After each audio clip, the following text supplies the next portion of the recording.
차가운 바람이 불던 어느 저녁, 활기 넘치는 명동 거리에는 사람들의 발걸음이 끊이지 않았습니다. 황금성, 금은방은 번화한 거리 한복판에 자리 잡고 있었고 밝은 간판은 멀리서도 눈에 띄었습니다. 안으로 들어서면 금빛 조명이 고급스러운 장신구를 비추며 반짝였고 손에는 명품 가방을 든 세련된 손님들이 드나들었습니다. 그 틈 속에서 낡은 고무신을 신고 느릿느릿 걸어오는 구부정한 노인의 모습이 눈에 들어왔습니다. 바로 김씨 할아버지였습니다. 70세가 넘은 노인은 깊은 주름이 새겨진 얼굴로 시간을 담고 있었고 낡은 삿갓을 쓰고 허름한 천가방을 들고 있었습니다. 그는 금은방 앞에서 잠시 멈춰서서 빛나는 간판을 올려다보았습니다. 그의 눈에는 단호한 결심이 어려 있었습니다. 금은방 안으로 들어서자 그는 곧 차이를 느꼈습니다. 은은한 음악이 흐르는 시원한 공간은 바깥의 혼잡함과는 전혀 달랐습니다. 유리 진열대에는 금은, 다이아몬드가 빛나고 있었고 김씨 할아버지는 순간 멈칫했습니다. 그때 차가운 목소리가 들렸습니다. 어르신, 여기는 왜 오셨습니까? 김씨 할아버지는 고개를 들었습니다. 그의 앞에는 화려하게 화장한 젊은 직원 미영 씨가 서 있었습니다. 머리는 단정하게 묶여 있었고 금은방 유니폼을 입고 있었습니다. 그녀의 눈은 노인을 경멸하는 듯 보였습니다. 나는 금을 사러 왔다. 김씨 할아버지는 차분하지만 단호하게 말했습니다. 그의 대답에 미영 씨는 비웃었습니다. 그녀는 옆에 있던 수진 씨에게 다가가 귓속말로 속삭였지만 일부러 할아버지가 들리도록 했습니다. 저 꼴을 봐. 그냥 금 시세나 물어보려고 온 것 같은데? 그 말을 들은 김씨 할아버지는 살짝 눈살을 찌푸렸지만 태연한 태도를 유지했습니다. 팔기 싫으면 팔 수 있는 사람을 불러라. 나는 중요한 일이 있다. 이번에는 두 직원 모두 큰 소리로 웃었습니다. 수진 씨는 어르신, 저희는 엉터리 금을 팔지 않습니다. 폐지를 금으로 바꿔주는 것도 아니고요. 살 마음이 없다면 제발 좀 가주세요. 방해하지 마시고요. 라고 말했습니다. 그녀들의 웃음소리는 금은방 안의 다른 손님들의 이목을 끌었습니다. 몇몇 사람들은 뒤를 돌아보며 호기심과 재미있는 듯한 표정으로 그들을 바라봤습니다. 마치 짧은 연극을 보는 것처럼 말입니다. 바로 그때 뒤에서 한 중년 남성이 걸어 나왔습니다. 그는 금은방 사장 박성호 씨였습니다. 훤칠한 체격에 검은색 양복을 입고 있었고 목에는 굵은 금목걸이를 걸고 있었습니다. 박성호 씨는 김씨 할아버지를 위아래로 훑어보며 눈살을 찌푸렸습니다. 무슨 일이죠? 미영 씨는 경멸하는 듯한 목소리로 사장님, 이 어르신께서 금을 사러 오셨다는데요. 저 꼴을 보니까 진지한 것 같지 않아요? 라고 말했습니다. 박성호 씨는 쓴웃음을 지으며 김씨 할아버지에게 다가갔습니다. 어르신, 여기 금은 싸지 않습니다. 살 마음이 없으면 시간을 낭비하지 마세요. 김씨 할아버지는 박성호 씨를 똑바로 바라보며 내가 돈이 없을 거라고 생각하나? 라고 물었습니다. 박성호 씨는 어색한 웃음을 지으며 그런 뜻은 아닙니다. 하지만 아시다시피 저희 금은방은 아무나 와서 시세만 물어보고 가는 곳은 아닙니다. 라고 답했습니다. 박성호 씨의 의심스러운 눈빛에 김씨 할아버지는 담담하게 낡은 천가방을 열었습니다. 그 안에서 두꺼운 현금 뭉치가 나왔고 그는 그것을 유리 테이블 위에 올려놓았습니다. 새 지폐는 깔끔하게 묶여 있었고 주변 사람들은 깜짝 놀랐습니다. 금 열량을 사겠다. 김씨 할아버지는 차분하지만 분명하게 말했습니다. 금은방 안은 순간 조용해졌습니다. 박성호 씨의 입가에 있던 미소는 굳어졌고 직원들, 손님들, 심지어 사장까지 모두 멍하니 서서 노인 앞에 놓인 돈 뭉치를 바라보았습니다. 금은방 안의 공기는 얼어붙은 듯했습니다. 김씨 할아버지 앞에 놓인 두꺼운 돈 뭉치는 모두를 경악하게 만들었습니다. 직원들의 어리둥절한 표정, 사장과 다른 손님들까지 모두 낡은 옷을 입었지만 자신감 넘치는 노인에게 시선을 집중했습니다. 박성호 씨는 억지로 미소를 지었지만 그의 목소리는 당황스러움을 감추지 못했습니다. 어르신, 정말로 금열량을 사시겠다는 건가요? 김씨 할아버지는 고개를 들었고 그의 눈은 차가웠습니다. 내가 분명히 말했다. 왜 또 묻나? 팔기 싫다면 다른 곳에 가겠다. 잠깐만요. 박성호 씨는 황급히 손을 들어 제지하며 당황한 기색을 드러냈습니다. 그런 뜻이 아니었습니다. 다만 저희는 확인이 좀 필요합니다. 그때까지 굳어있던 두 직원의 얼굴은 창백하게 질렸습니다. 미영 씨는 더듬거리며 어르신 오해 없으시길 바랍니다. 저희가 라고 말했습니다.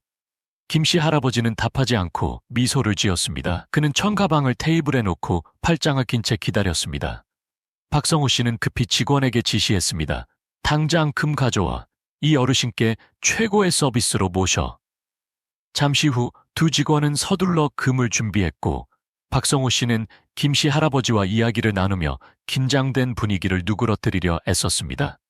어르신, 정말 죄송합니다. 저희 직원이 오해를 한 것 같습니다. 저희 금은방은 예약제로 운영되고 있어서 때로는 실수가 있습니다. 김씨 할아버지는 미소를 지었지만 그의 눈은 여전히 날카로웠습니다. 실수인가? 아니면 손님을 경시한 건가? 솔직하게 말해봐. 박성호 씨는 식은땀을 흘리며 억지 웃음을 지었습니다. 아닙니다. 아닙니다. 저희는 큰 사업을 하기 때문에 누구도 경시하지 않습니다. 금이 나오고 거래가 시작되자 김씨 할아버지는 갑자기 목소리를 높였습니다.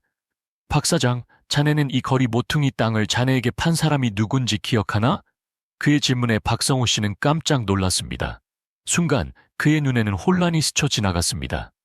어르신, 그게 무슨... 김씨 할아버지는 가볍게 웃었습니다. 이 금은방이 있는 땅은 바로 내 땅이었다. 내가 30년 전에 자네 아버지에게 판 땅이지. 방 안의 공기가 가라앉았습니다. 직원들과 손님들은 멍하니 서 있었습니다.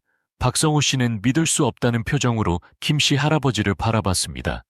어르신, 설마... 맞아. 내가 이 땅의 옛 주인이었다. 자네 금은방에 대해 내가 아무것도 모른다고 생각하나?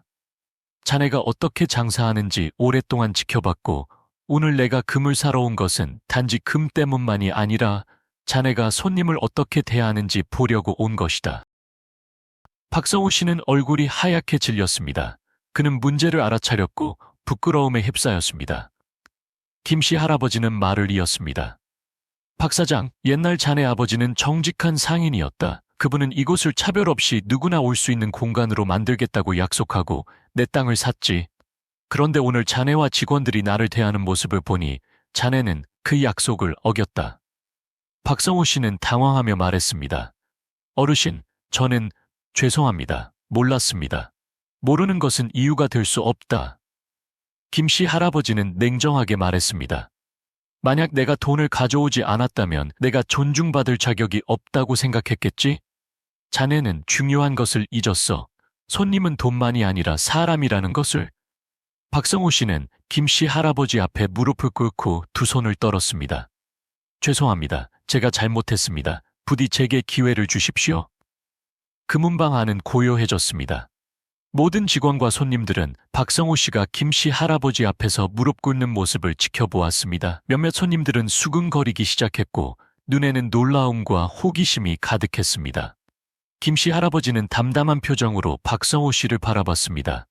그의 눈은 화가 나지 않았지만 상대방에게는 어떤 질책보다 무겁게 느껴졌습니다. 박 사장, 김씨 할아버지는 차분하고 분명하게 말했습니다. 무릎 꿇고 사과하면 뭘 얻을 수 있지? 내가 원하는 것은 빈말이 아니다. 박성호 씨는 얼굴이 참백해진 채로 급히 물었습니다. 그럼 어르신께서 원하시는 것은 무엇입니까? 가르침을 주시면 바로 잡겠습니다. 김씨 할아버지는 잠시 침묵하며 생각에 잠겼습니다. 그리고 그는 박성호 씨에게 다가가 천천히 말했습니다. 나는 여기서 금을 살 것이다. 하지만 한 가지 조건이 있다.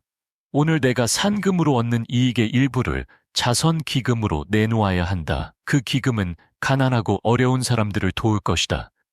자네와 자네 직원이 나처럼 경시했을지도 모르는 그런 사람들을 말이야. 김씨 할아버지의 말에 금은방 안은 조용해졌습니다. 몇몇 직원들은 고개를 숙였습니다. 아마도 그들은 노인의 질책에서 자신의 모습을 발견했을 것입니다. 박성호 씨는 망설이지 않고 바로 고개를 끄덕였습니다. 예, 어르신, 약속하겠습니다. 오늘 바로 기금을 만들고 어려운 사람들을 돕는데 수익의 대부분을 사용하겠습니다. 오늘뿐만이 아니다. 김씨 할아버지는 매서운 눈빛으로 덧붙였습니다. 나는 이것이 자네 사업의 일부가 되기를 바란다. 자네가 손님을 대하는 방식이 이 금은방의 성공을 좌우한다는 것을 기억해야 한다. 자네 아버지가 자네가 한 일에 부끄러워하지 않도록 해야 할 것이다. 박성호 씨는 알겠습니다, 어르신. 그렇게 하겠습니다. 그리고 달라지겠다고 약속드립니다. 라고 말하며 고개를 숙였습니다. 모든 일이 진정된 후 김씨 할아버지는 금열량을 샀습니다. 직원들은 처음과 달리 친절한 태도로 그를 대했습니다. 김씨 할아버지는 금을 낡은 천가방에 넣고 박성호 씨를 돌아봤습니다. 박 사장, 이것이 자네 직원들이 다른 사람을 경시하는 마지막 모습이기를 바란다. 자네는 아직 젊다. 오만함으로 사업을 망치지 않도록 해야 한다.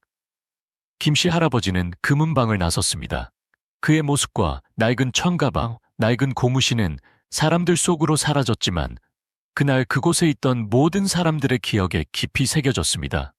그날 이후 박성호 씨는 금은방을 운영하는 방식을 완전히 바꿨습니다. 김씨 할아버지의 요구대로 자선 기금이 만들어졌고 기금의 이름은 황금마음 기금으로 정했습니다.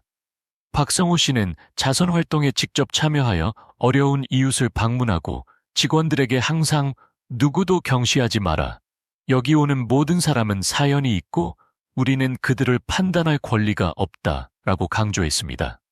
김씨 할아버지의 이야기는 동네에 빠르게 퍼져나갔고 많은 사람들에게 귀감이 되었습니다. 김씨 할아버지는 다시 전주로 돌아와 평범한 삶을 이어갔습니다. 매일 아침 정원을 가꾸고 늙은 감나무 아래에서 차를 마시며 금은방에서 있었던 일을 미소 지으며 떠올렸습니다. 어느 날 오후 그는 박성호 씨에게서 편지를 받았습니다. 편지 안에는 자선기금 모금 행사에 찍은 사진과 함께 저에게 큰 가르침을 주셔서 감사합니다. 황금마음 기금은 어르신께서 불러일으킨 변화의 상징이 될 것입니다. 항상 건강하십시오. 박성호 드림이라는 글이 적혀 있었습니다. 김씨 할아버지는 편지를 테이블에 놓고 차를 한 모금 마시며 기뻐했습니다. 그의 평범한 인생은 평화로울 뿐만 아니라 그가 만난 사람들에게 깊은 영향을 주었습니다. 이야기를 들어주셔서 감사합니다. 구독과 좋아요, 댓글로 많은 응원 부탁드립니다. 다음에도 더 좋은 이야기로 찾아뵙겠습니다.